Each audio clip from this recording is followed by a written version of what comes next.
Bonsoir à toutes et à tous et bienvenue dans cet entretien exceptionnel avec le président Patrice Talon qui prend aujourd'hui la parole au cœur de ce qui ressemble à une tambouille préélectorale. Monsieur le Président, bonsoir. Bonsoir. Merci de nous recevoir ici dans l'un de vos bureaux du Palais de la Marina. Monsieur le Président, l'ambiance préélectorale, vous le savez, elle n'est pas des plus sereines puisqu'il y a encore des partis politiques qui n'arrivent pas à satisfaire aux conditions prévues par les lois électorales. Comment appréciez-vous cette situation? Et puis, avec le recul, est-ce que la réforme du système partisan n'est pas un peu trop exigeante? Je dois vous avouer que la situation dans laquelle se trouve la dynamique électorale ne m'enchante pas du tout. Elle porte préjudice à l'image de notre pays. Mais pour autant, il n'y a pas lieu d'indexer la réforme du système partisan, encore moins le code électoral. Les infortunes qui s'observent chez les démocrates sont-elles la conséquence d'un code électoral trop contraignant ou résultent-elles d'une main cachée, en l'occurrence celle du président Talon? Comme je suis devenu le souffre-douleur du président Boni Yayi et le bouc émissaire idéal pour tout ce qui ne va pas chez les démocrates, que puis-je dire pour ne pas être condamné? Je suis le coupable idéal. Mais avant d'aller à l'échafaud, je vais vous dire à vous toute la vérité. Tout ce que j'essaye de couvrir depuis fort longtemps en raison de ma charge et de la réserve que cela m'impose. En effet, depuis 2016, mon prédécesseur, le président Boni Yayi, s'emploie avec beaucoup d'énergie à faire échec à toutes les réformes, quelles qu'elles soient, et à l'action publique, quel que soit le secteur. Avant 2016, tout le monde priait pour une réforme du système partisan. Nous l'avons engagée et j'en suis fier. Elle consistait à encourager, voire contraindre, les partis politiques au regroupement. Le FCBE, qui était à l'entame de la réforme, je crois le parti le plus grand de la centaine de petits partis que comptait le Bénin, avait l'opportunité d'absorber un grand nombre de ces petits partis et de devenir un grand parti d'envergure nationale, pour peu qu'elle en ait la volonté. Mais comme c'est une réforme engagée par Patrice Talon, pas question.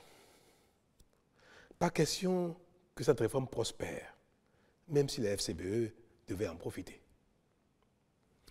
De même, l'appel de Patrice Talon à entrer en partenariat avec la FCBE et à accueillir des cadres FCBE dans la gouvernance politique et technique du pays a été refusé à tous ceux qui ont estimé le contraire et ont montré leur disponibilité à collaborer. Tout cela ont été bannis. Cette volonté du régime de la rupture d'associer toutes les compétences et bonnes volontés, quel que soit leur bord politique, à la construction du pays, s'est manifestée très tôt, et ce, dès la formation du premier gouvernement. C'est dans cette perspective d'ailleurs que M. Jean-Claude Oussou, membre du staff de campagne de Lionel Zissou, a été appelé au gouvernement en qualité de ministre de l'Énergie dès le lendemain de l'élection présidentielle. Beaucoup d'autres, en raison de leurs compétences techniques ou de leur leadership politique, ont été appelés pour servir le pays aux côtés de Patrice Talon, élu comme président de tous les Béninois et non comme président d'une partie des Béninois. Certains restés fidèles à la ligne du parti et de son chef, je parlais des FCBE, du président Yayi Boni, sont manifestement entrés en quasi-rébellion contre le nouveau régime, et ceux qui ont choisi de servir le pays à mes côtés ont été, comme je l'ai dit, purement et simplement bannis. Ce sont ces deux phénomènes, refus d'adhérer aux réformes politiques et refus de toute collaboration avec le nouveau régime, qui ont conduit pratiquement à la scission des FCBE puis à la création du parti Les Démocrates. Je résume. Et je peux vous dire que le point d'orgue de cette opposition radicale de principe a été atteint à l'occasion des élections de 2019. Mais de quoi s'est-il agi concrètement, Monsieur le Président? Mais vous n'avez pas manqué, en tant que Béninois, de suivre les événements, tout ce qui s'est passé au Parlement, puis à l'occasion de l'élection, avec les drames qui ont suivi. Souhaitez-vous que j'aille dans le détail? Allons-y, on veut bien comprendre, Monsieur le Président. Je crois que c'était en février 2019 que j'ai reçu ici au Palais l'ensemble des partis politiques représentés au Parlement. Parce que nous venons d'engager la réforme du système partisan. Les textes adoptés qui répondaient parfaitement à l'attente de tous avant 2016, ces textes ont commencé à être boudés par une partie de la classe politique, notamment l'FCBE d'alors. Et ils ont estimé que les nouveaux textes n'étaient pas convenables, trop rigides, et risquaient de ne pas les faire gagner des élections. Mais comme nous sommes au début du processus et qu'il fallait trouver un terrain d'entente, j'ai accepté que l'ensemble des acteurs politiques au Parlement se mettent ensemble pour trouver les textes qui, selon eux, permettraient à tout le monde d'aller aux élections sereinement, tout en engageant la réforme du système partisan. Ne pas rester au statu quo de notre passé connu, excusez-moi le terme, de pagaille politique, mais d'engager une réforme qui reste à la portée des uns et des autres. Des rencontres ont eu lieu au Parlement, sous la présidence du président Ongbedi, président de l'Assemblée à l'époque, et un consensus a été trouvé. L'ensemble de tous les acteurs représentés au Parlement ont abouti à un consensus. Et je crois que ce consensus a été consigné dans un document le 18 mars 2019. Ceux représentant l'opposition dans le comité sont allés voir le président Yahya Boni pour lui présenter le consensus. Mais tenez-vous tranquille, le président Yahya Boni a refusé que le consensus soit adopté, que les tests prévus pour être votés afin non seulement d'engager la réforme, mais de permettre à tout le monde d'y aller plutôt aisément. Ces tests ont été refusés par le président Boni Yaye, qui a dit aussi, ceux qui sont venus le rencontrer, que les choses n'ont qu'à rester en l'état. Que si l'élection ne doit pas avoir lieu, elle n'aura pas lieu. Et que nous verrons bien. La mort dans l'âme, ses propres représentants revenus au Parlement ont indiqué que, bien qu'ils aient travaillé au consensus, bien que les nouveaux tests devant être pris leur convenaient bien, mais que la ligne du parti ne permet pas d'avancer et de signer quoi que ce soit. Et encore moins de voter de nouveaux tests, puisqu'il était prévu que les tests changent. Je dois préciser que, à la suite des négociations au Parlement, tous les représentants de chaque camp, mouvance, opposition et consorts, comme je disais tout à l'heure, après avoir abouti au consensus, tous les représentants désignés avaient signé l'accord de consensus. Donc avant d'aller soumettre cela au président Yahya Boni. C'est parce que celui-ci a refusé qu'il n'est pas question que le consensus soit mis en œuvre, qu'ils sont donc revenus et ont dénoncé leur propre signature. Ils l'ont dénié finalement. Ils l'ont dénié, après l'avoir signé. Cela, je tiens à le préciser parce que c'était pour tout le monde, il paraissait évident que ce consensus soit mis en œuvre. Ouais. C'est pour ça que je crois que les représentants de l'opposition n'ont même pas estimé nécessaire d'aller solliciter l'approbation du document avant de le signer. C'était évident pour eux parce que tout ce qu'ils ont demandé a été pris en compte. Mais malheureusement, donc, l'approbation du président Boni Yaye n'a pas été obtenue et ils sont revenus au Parlement pour dénier leur propre signature et se retirer de la salle. Et d'ailleurs, à la mise en œuvre des tests, je crois, je n'ai plus le bon souvenir des choses, toute l'investigation a été évoquée, ils sont carrément sortis de la salle. Alors, voter un nouveau test, il n'en avait rien à faire. Continuer avec les tests existants, pareil. Est-ce qu'il fallait bloquer le pays? S'arrêter là? On fait quoi? Avec le test existant ou de nouveaux tests, rien ne se fera. Le Parlement a continué avec les tests existants et nous sommes allés aux élections législatives 2019. Vous connaissez la suite. Et c'est quelque chose que je n'ai jamais voulu évoquer dans ces détails-là parce que je pense que, comme dit le président Aïmo lui-même, les intrigues du genre peuvent être gérées sans que l'opinion dans son ensemble ne découvre ces détails qui ne nous honorent pas, et encore moins un ancien président de la République.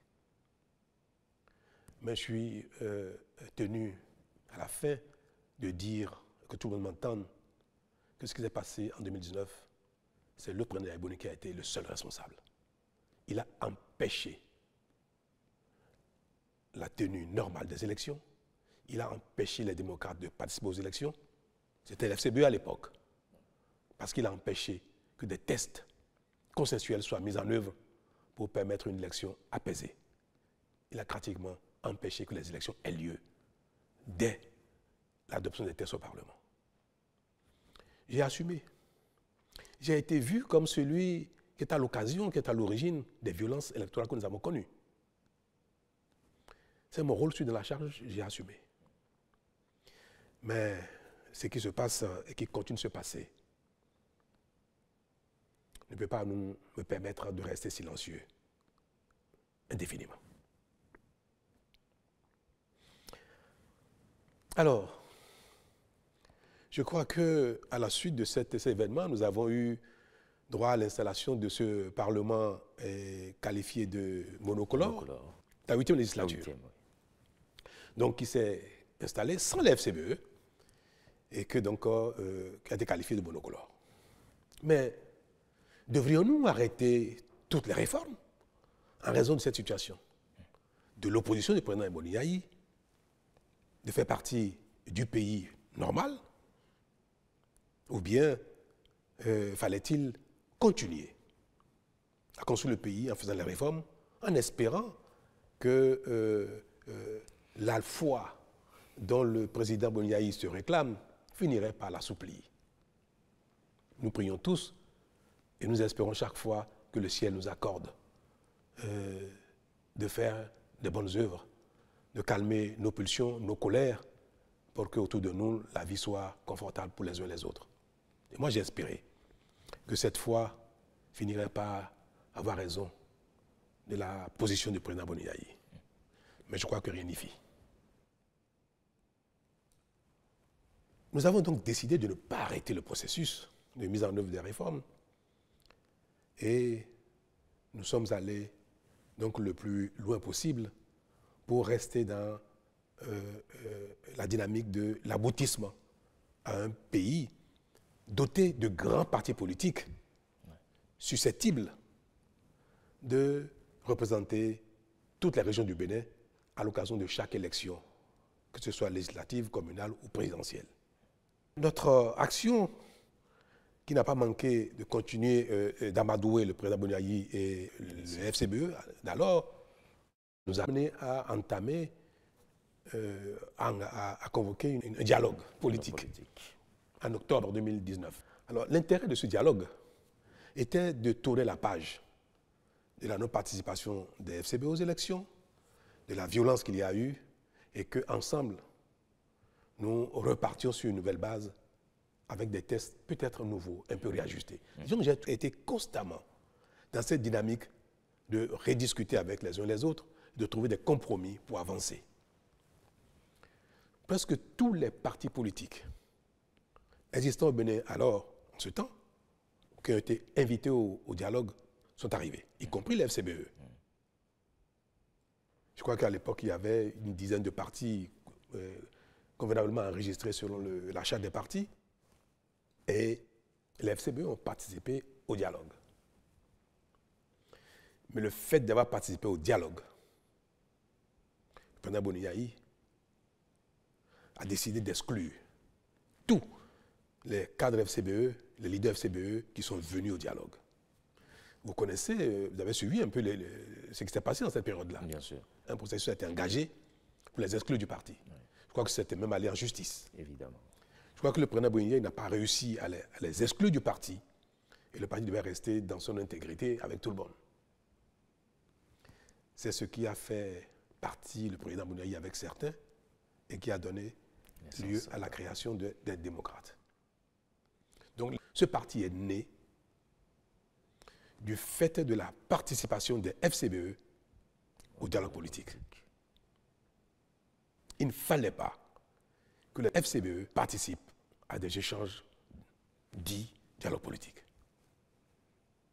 Voilà la situation dans laquelle nous avons été jusqu'à la création des démocrates en 2020, je crois. Oui, 2020. Je crois. Puis le pays a continué son chemin jusqu'à l'avènement des élections législatives de 2023. Je passe les détails, ce qui s'est passé jusque-là. Mais je n'ai pas arrêté de faire le charme aux uns aux autres, de les amadouer, de les supplier même de venir et prendre le train en marche. Et en effet, les démocrates se sont résolus à participer enfin aux élections. Et ils ont été donc candidats aux élections de 2023, aux élections législatives. La suite, avec les mêmes lois, les mêmes tests, parce qu'on a réussi à les supplier, à les amadouer comme ça, ils sont allés aux élections et ils ont eu 28 députés avec les mêmes tests. À peine cet obstacle franchi, c'est-à-dire élection 2023 avec les nouveaux tests, que les prémices d'un contournement des dispositions mises en place ont commencé à apparaître ici et là, y compris dans mon propre camp. C'est-à-dire que après 1 an, 2 ans, 3 ans d'efforts, de sacrifices des uns des autres pour rester dans de grands ensembles et aller aux élections, je crois que nos démons nous ont rattrapés. Au sein de l'Union progressiste le Renouveau, qui est un parti qui me soutient, les velléités de liberté ont commencé à s'exprimer, à se faire voir. Pareil au Bloc républicain. Et encore davantage chez les démocrates qui venaient à peine de se constituer, d'aller aux élections et d'avoir des députés. J'ai même reçu en son temps une partie des cadres, des personnalités non moins importantes des démocrates qui m'ont prié, que maintenant que ils sont tous au Parlement, qui m'ont prié de revoir les seuils fixés pour avoir accès au partage des sièges dans le code électoral. Cette demande également, je l'ai entendue au sein des BR, au sein des UP. Le Renouveau. Alors vous comprenez quelle a été ma tristesse. Est-ce qu'il fallait revenir en arrière, baisser les seuils pour qu'à nouveau les partis s'éclatent? Parce qu'un seuil plus bas permettait à ces deux partis de se diviser en 2 ou 3.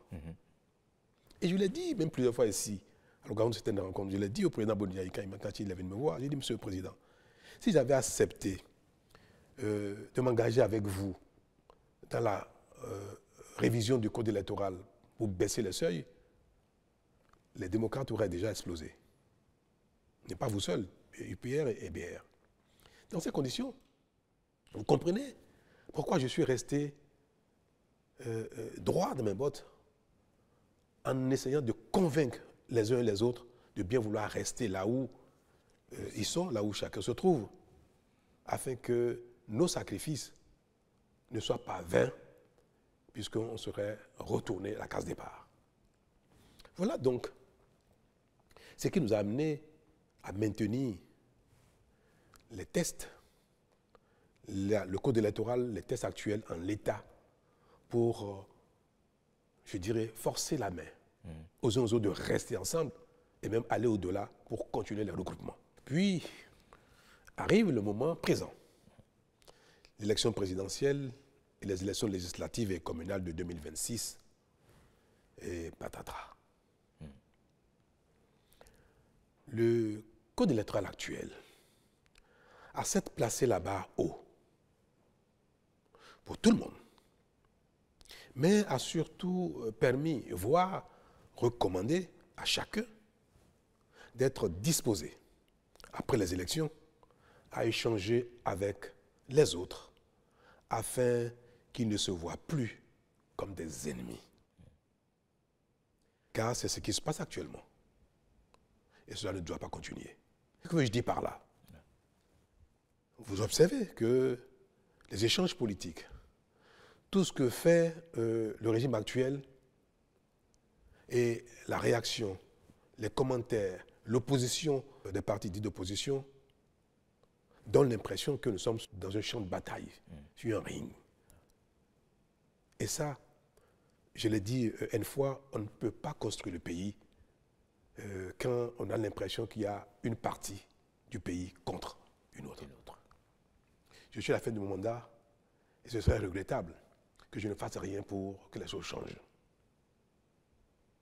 Ce n'est pas quelque chose qui m'a enchanté. C'est quelque chose dont j'ai souffert tout le temps. Et le moment est arrivé pour moi d'œuvrer à ce que, pour la suite, les choses ne se passent plus ainsi. Et je vais l'illustrer par un fait qui s'est passé il n'y a pas longtemps. Ouais.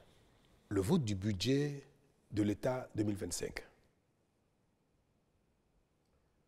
Quand le gouvernement a travaillé sur le projet de budget, le ministre des Finances est allé au Parlement rencontrer les divers groupes parlementaires, les diverses commissions, pour échanger sur l'articulation du budget et ses détails.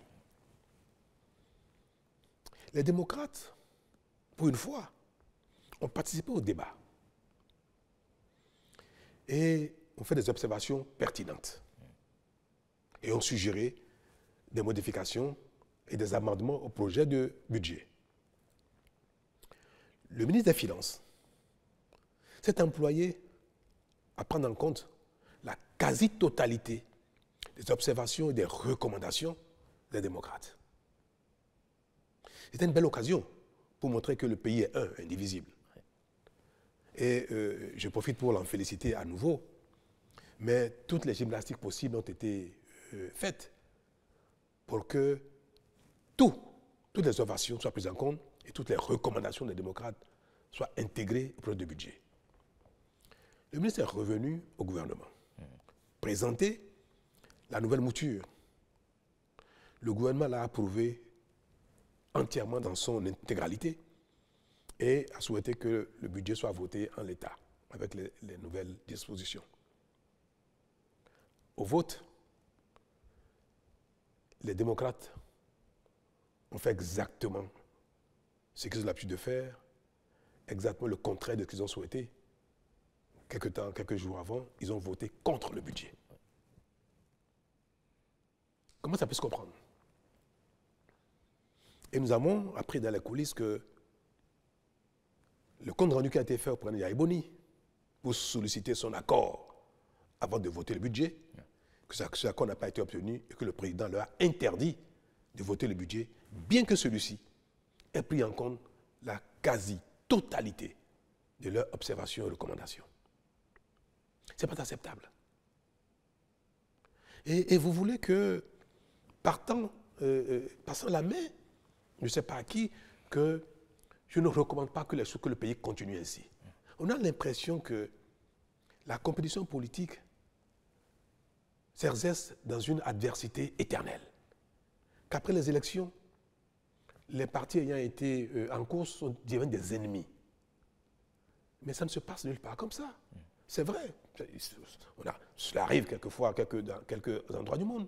Mais pour un pays où tout est à construire, le consensus est indispensable pour non seulement faire les efforts nécessaires, engager nos populations dans les efforts, présenter aux partenaires de développement que nous sommes, nous voyons tous le développement du pays comme un impératif et que nos guerres ne sont pas de nature à empêcher les grandes actions et notamment un budget.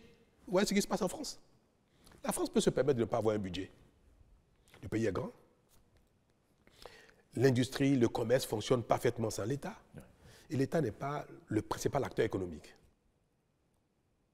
Au Bénin, la paralysie de l'État serait une catastrophe. Donc on ne peut pas. Pendant qu'ailleurs, les gens s'entendent, qu'ils soient de bords différents, pour travailler ensemble, pour trouver un consensus, on ne peut pas ici, même si un consensus est trouvé, dire que nous sommes des ennemis et dire qu'il faut que le pays soit bloqué, paralysé, pour peut-être qu'il y ait des élections anticipées, ou qu'il y ait des coups d'État, ou qu'il y ait je ne sais pas quoi. C'est malheureux. Et je prie tous les dieux pour que l'avenir du Bénin ne se conjugue plus en de tels combats politiques et autres, en de telles dynamiques de confrontation éternelle. Et c'est bien pour ça que je suis aujourd'hui favorable à ce que nos tests, le code électoral et autres, obligent les gens, certes à aller en compétition, mais à travailler après ensemble pour l'intérêt national. Et je l'ai dit aux jeunes que j'ai rencontrés il n'y a pas longtemps ici au Palais. J'ai dit, mais qu'est-ce qui oppose UP-BR? Qu'est-ce qui oppose UP-BR et les démocrates? Qu'est-ce qui nous oppose fondamentalement? Si ce n'est une question de feeling. Nous avons les mêmes besoins d'eau, d'électricité, de routes, d'emploi, de bonne santé, d'éducation. Et ces choses-là ne relèvent pas d'une idéologie. On peut aller à la compétition, mais on peut travailler ensemble. Et le monde va ainsi. Regardez en Allemagne. Nous avons vu pendant longtemps que la CDU et le FDP, je crois, qui ont souvent des partis challengers, qui se challengent, qui vont aux élections ensemble, c'est-à-dire les uns contre les autres, une fois les élections finies, ils se mettent ensemble pour gérer le pays. Et chacun apporte sa pierre à la réflexion, chacun apporte sa contribution à la définition de la politique nationale. Et on peut observer qu'à la suite de ça, la même CDU avec le SPD, pareil. Partout dans le monde aujourd'hui, regardez en Europe, on observe bien que les populations ont beaucoup évolué, les peuples ont évolué, la dynamique démocratique a évolué, les libertés ont évolué. Donc, il n'est plus convenable qu'un seul camp dise qu'il détient la vérité et qu'il s'impose aux autres. Il faut mettre les vérités ensemble pour construire un pays. Mais mettre les vérités ensemble requiert dans un système démocratique que d'abord les vérités se confondent dans les urnes. Une fois que l'un a gagné, parfois on peut gagner une élection à une voix après. 49,44% peuvent perdre au profit de quelqu'un, d'un groupe qui a fait 51,01%. Ça ne veut pas dire que les 49% ont tort. Non, il faut que pour construire le pays, les responsables, les divers leaders se mettent ensemble d'une certaine façon pour définir la conduite du pays, chacun dans son rôle, chacun dans son couloir, chacun selon ses compétences. C'est bien cela, et de ça qu'il s'agit. Et c'est pour ça que j'ai dit aux jeunes, mais demain, après les élections, si les démocrates gagnent, pourquoi ils ne travailleraient pas avec l'FCBE? Pourquoi pas aussi avec peut-être UP-BR? Que si le BR gagne les élections, UP, pourquoi ils ne travailleraient pas avec les démocrates, soit au Parlement, soit même dans un même gouvernement? Moi, j'ai fait ça. C'est des choses qui peuvent arriver si, pour autant que les uns veuillent bien le faire. Le code actuel prescrit cela.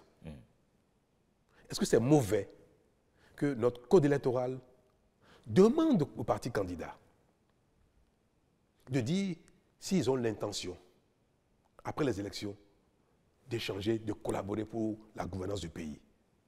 Et si vous le dites, vous avez un bonus. C'est-à-dire les partis politiques qui disent, après les élections législatives, après les élections communales, après les élections de manière générale, même, nous sommes capables de travailler ensemble, ils ont un bonus. Et le bonus, c'est que pour les législatives, les 20% qui sont exigés par circonscription électorale, on vous permet de les sommer ensemble. Même si vous n'avez que 10% dans une circonscription, dès lors que vous dites, je suis prêt à travailler, à discuter au Parlement avec un autre groupe qui a 12%, eh bien, vous bénéficiez de ces 12%. C'est une technique pour amener les gens à commencer à se parler. C'est tout. Ouais. Et bien ce code-là, on l'attaque. Tout le monde est en train de signer des accords de gouvernance et parlementaire. Mais les démocrates ont refusé. Le président Yaïboni a refusé que les démocrates signent un quelconque accord avec qui que ce soit, y compris la FCBE. FCBE est une partie d'opposition, même modérée. C'est un parti d'opposition. Si les démocrates avaient signé avec la FCBE un accord de gouvernance et accord parlementaire, le duo candidat à l'élection présidentielle des démocrates ne serait pas tombé, malgré la défection d'un de leurs. Oui. Parce que la FCBE dispose, je crois, de 6 ou 7 combien de parrainages. Les parrainages de la FCBE auraient permis aux démocrates d'être présents aux élections. Donc ils ont choisi de marcher sur la corde raide, sur le fil du rasoir. Ils se sentent si forts, c'est très bien.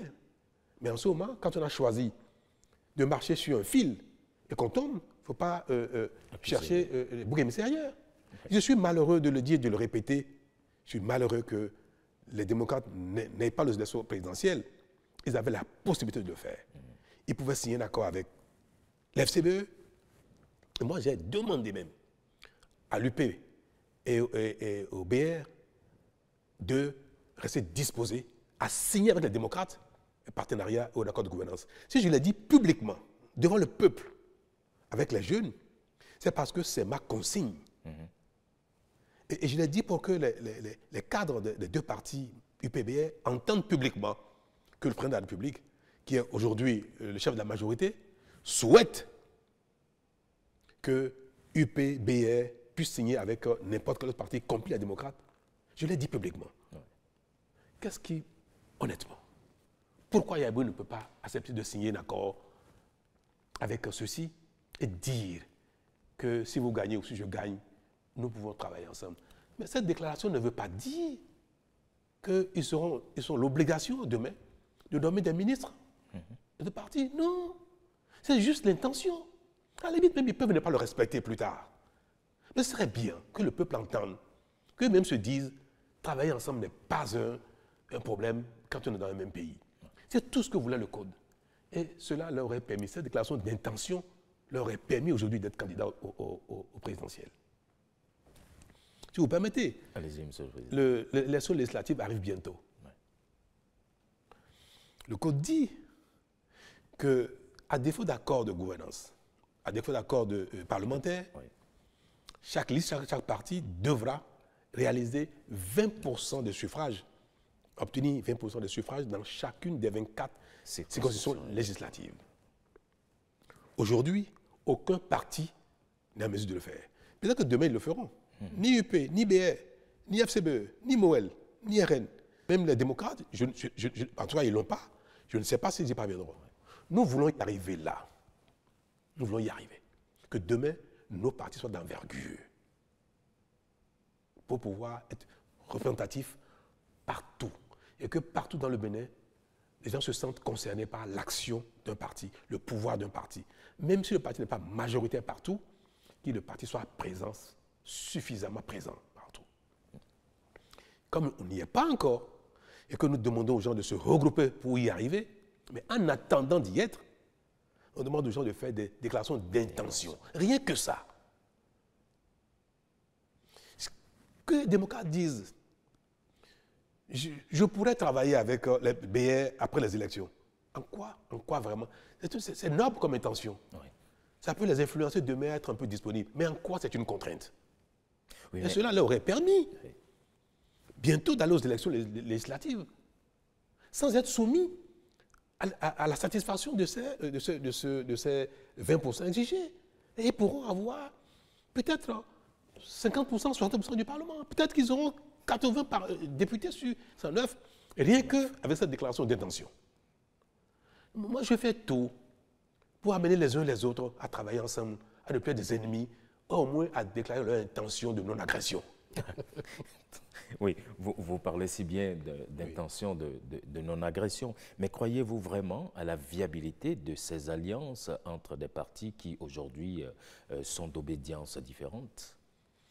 Mais vous voyez bien que les obédiences ne sont pas forcément liées à des idéologies de gouvernance politique. Quand on a tout, on a déjà les fondamentaux, on a l'école, la santé, les routes, l'eau, l'électricité, assez d'emplois, on peut parler d'obédience politique, en réalité liée à la vision. Mais aujourd'hui, nos populations demandent aux uns aux autres le minimum, comment je vais dire ça, le minimum de survie. Donc les gens sont dans des divers camps par affinité. C'est tout. Mais je vous ai dit, qu'est-ce qui différencie le PR du bloc républicain? C'est un camp d'affinité. Qu'est-ce qui fait que les démocrates ne sont pas ont quitté la FCBE? Pourquoi à l'époque les FCBE et Yaïbouni ne sont pas venus avec moi? Parce qu'il y a un problème à Yaïbouni et à Patrice Talon. Le seul problème que les FCBE ont eu dans le passé, quand ils étaient dirigés par Yaïbouni, le seul problème que les démocrates ont aujourd'hui, dirigés par Beni Yahi, c'est parce qu'il y a un problème entre Patrice Talon et Yaïbouni. La guerre entre mon ami, mon grand frère, l'ancien président et moi, est en train de pourrir l'environnement politique au Bénin. Même l'environnement social. En train de pourrir même la paix et la quiétude, la concorde. C'est dommage. Vivement les élections de 2026 pour que nous quittions la scène politique. Je voudrais tant. Vous le souhaitez? Ah oui, que lui et moi, on quitte la scène politique. Ça c'est peut-être vous, mais peut-être pas lui. Mais je voudrais qu'il quitte aussi la scène politique. Quand à la limite, on se retrouve dans un conseil de sages pour donner des conseils aux gens, pour faire des arbitrages. Le Sénat, voulez-vous dire? Mais pourquoi pas? Je ne sais pas quel nom ça va s'appeler, mais il serait bien que nous quittions la scène politique. Notre relation nuit au Bénin. Moi, je fais tout pour qu'il en soit, que ce soit différent, que ce ne soit plus ainsi, mais je n'y arrive pas. Je n'y arrive pas. Je suis pressé que le terme de mandat arrive pour que les Béninois vivent autre chose en dehors de Talon et de Yaïbouni. Vous savez, en 1990, à la conférence nationale, pourquoi les conférenciers ont mis la limite d'âge aux élections présidentielles, 70 ans? Pourquoi? Ça a été affirmé. Les anciens présidents que le Bénin a connus jadis, Maga, Arouma Degbe, Apiti, Zissou,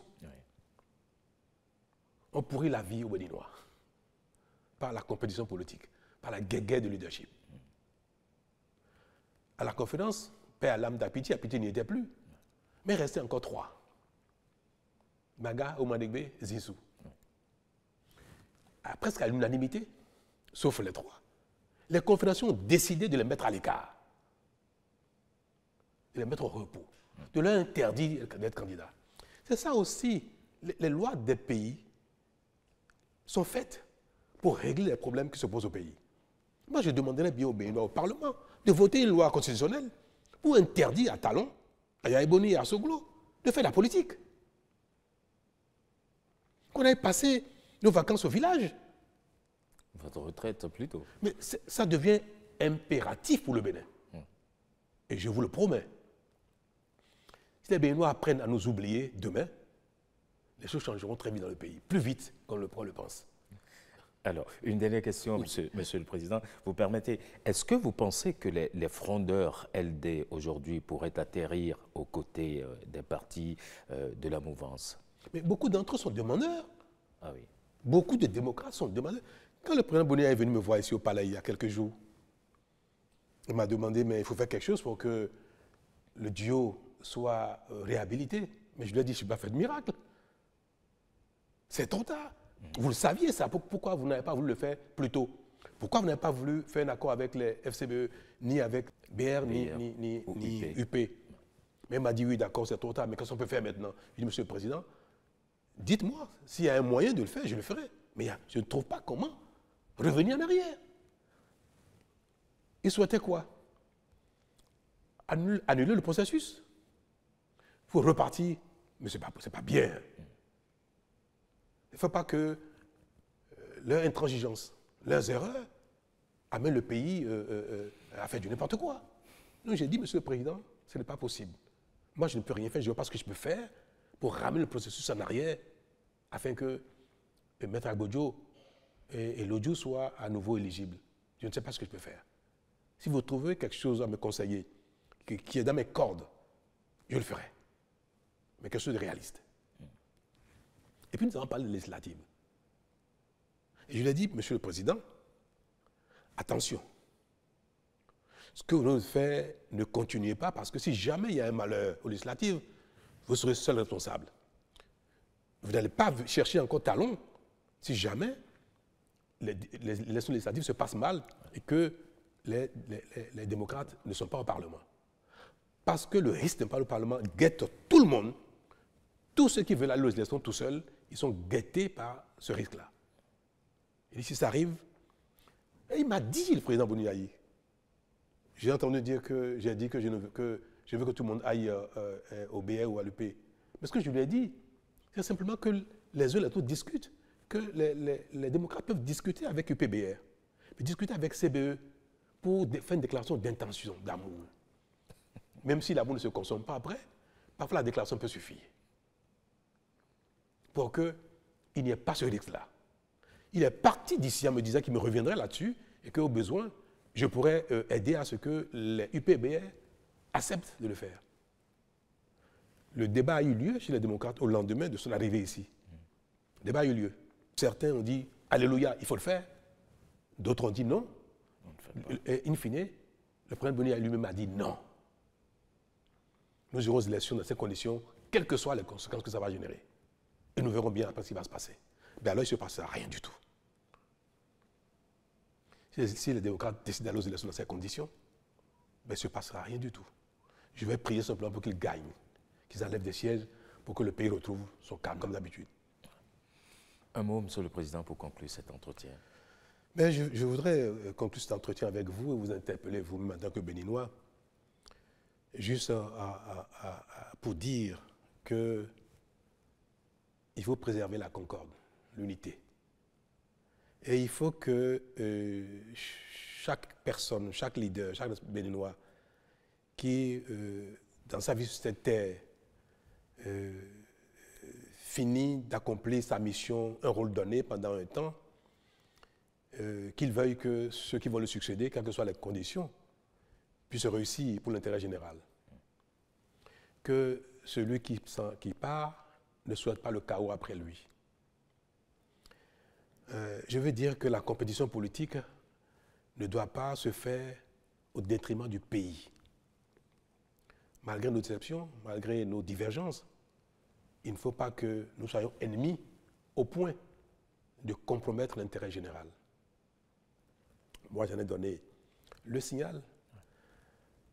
J'ai travaillé avec des FCBE au lendemain de mon arrivée à la fonction. Jusqu'à aujourd'hui, je continue de le faire.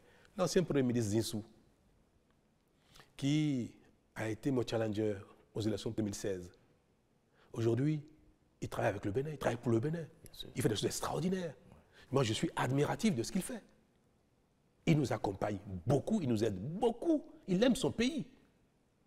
Moi, j'ai pu, en 2016, même mal juger sa capacité à se donner pour le Bénin. Et j'observe, il n'est pas président, mais il fait des choses extraordinaires pour le Bénin.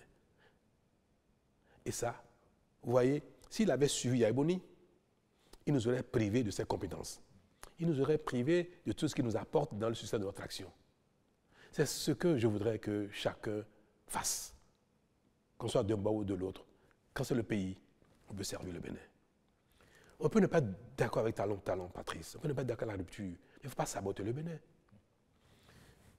Il y a un monsieur qui fait des posts sur les réseaux sociaux, qui est un poulain du président Yaya Boni, un projet démocrate.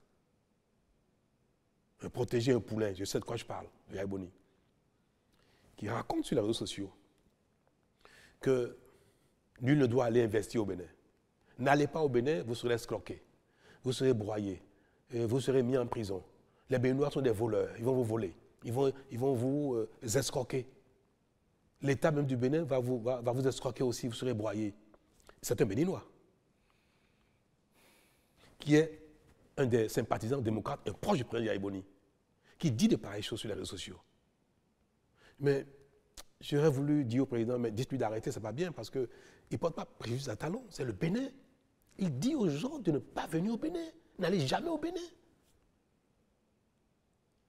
Alors, quand je vais partir, il dira quoi? Ah bon, le diable est parti, maintenant vous pouvez aller au Bénin. Mais il aura impacté négativement le Bénin. Il n'impacte le Bénin négativement.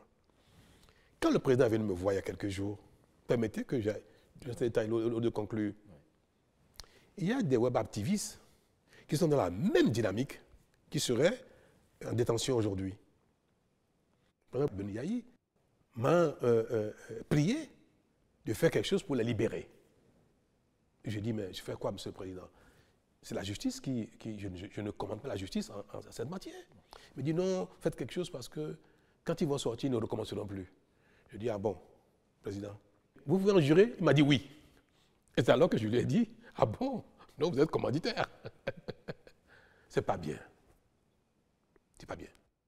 Donc, je veux donner un mot de fin pour exhorter les uns les autres, exhorter les démocrates à être disposés à tout, disposés à ouvrir. Et je veux interpeller surtout ceux que j'ai vus démissionner des démocrates. C'est malheureux qu'ils aient démissionné. C'est dommage. Mais j'ai entendu qu'ils ont un idéal et qu'ils ne veulent plus continuer à prêcher dans le désert. Et ça, moi, ça m'a touché. Et j'ai ici un message pour eux. C'est que si leur idéal ne peut pas prospérer dans le groupe politique actuel et qu'ils sortent de ce groupe-là, il ne faut pas que leur idéal meure. Il faut qu'ils continuent de le promouvoir. Mais le meilleur moyen de promouvoir un idéal politique, c'est d'être un acteur politique. Et c'est pour ça que, sans état d'âme, je vais inviter le ministre d'État Wadaï, candidat aux élections présidentielles. Je vais inviter l'Union progressiste de Renouveau. Je vais inviter le Bloc républicain, Moël Bénet, RN, pour les rencontrer, discuter avec eux et leur permettre même de s'exprimer leur idéal dans un cercle plus large. Parce que ce que je prône depuis, c'est d'ouvrir le champ des discussions politiques, d'ouvrir les cercles de rassemblement politique. Et il ne faut pas les laisser en rade, parce qu'ils n'ont pas trouvé bonheur là où ils sont. Mais ils sont des acteurs politiques, ils continuent de vouloir défendre un idéal, il ne faut pas les laisser en rade. Je serai heureux de les voir, discuter avec. Et je voudrais également que d'autres démocrates qui sont encore dans le parti influencent le président Boni Yahi, influencent les faucons du parti pour qu'ils ouvrent des discussions avec les FCBE, avec BA, avec UP, pour que les compétitions électorales ne fassent pas de nous des ennemis. Et ça, telle est ma prière. Et je vais, demain ces jours-ci, agir pour ça. Je veux le ministre Wadaï, je lui dirai qu'il doit le faire. Je veux le président Djogbenou, Gyochane, Ayadji et Mme Prenensio, je vais leur dire qu'il faut aller parler avec ceux qui ne pas trouver leur bonheur et qui sont sortis pour que le Bénin continue de rassembler ses fils qui ont de la vocation politique pour travailler ensemble pour le Bénin. C'est ma volonté, c'est ma prière. Merci beaucoup, Monsieur le Président. Merci. Merci à toutes et à tous. À très vite.